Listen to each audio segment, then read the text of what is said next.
I will enter his gates with thanksgiving. Amen. I will enter his doors with praise. I will say, this is the day that the Lord has made. I will rejoice for his favor. I will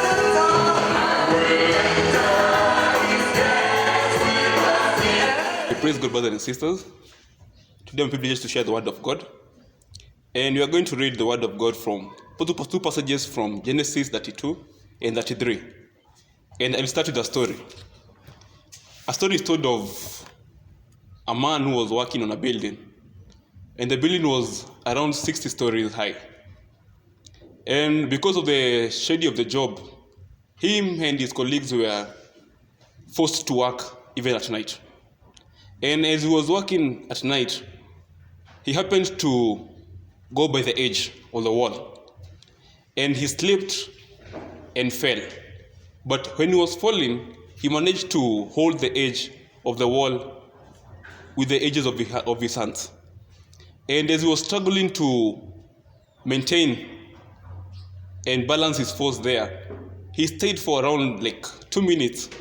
And he was struggling to hold with the tips of his fingers. And finally he gave up and he fell. But not knowingly, the man fell on some scaffolds that were there. And all this long, when he was holding, he never saw the scaffolds. Brothers and sisters, many are times that we pass through difficult situations, that we try to do much in our abilities, much in our own understanding, that we try and hold until when we give up and God is there for us, until when we have given up on holding on to those things that we are going through, that we realize that there is no much danger that we are going through. And in the book of Genesis 32 and 33, it is evident that when Jacob was returning home, the whole of the chapter 32 and 33 talks about when Joseph was going back home.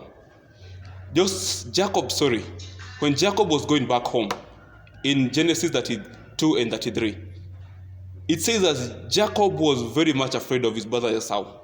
We all know what had gone between him and his brother Esau.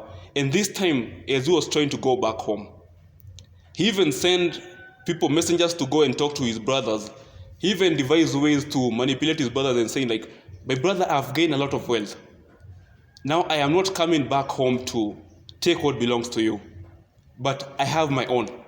At this time, he even divided the troop that was going back home with. He divided it into 4 groups. But at the end of it, when he was going back home, even in the midst of that fear, we know that it was by God's plan that Jacob was to be greater than Esau. And even when he went home, his brother took him for who he was. In the midst of that fear, God already had a destiny for Jacob. Brothers and sisters, in 2 Kings, the story of Elisha, when him and his servants were surrounded by the enemy's army, Elisha told his servant that there is a great army surrounding us. But his servant could not see them, because it was the Lord's army. Brothers and sisters, as we go through difficult times, let's always know that God is there. And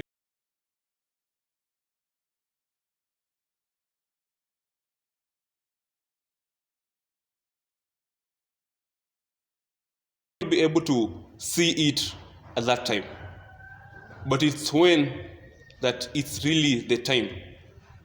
It's the difference between what we need and what we want, and it's when the much needed help we need, God shows himself to us. Brothers and sisters, as we continue living and meditating the word of God, let us know God is always there for us. God bless you. Have a blessed time. Thank you.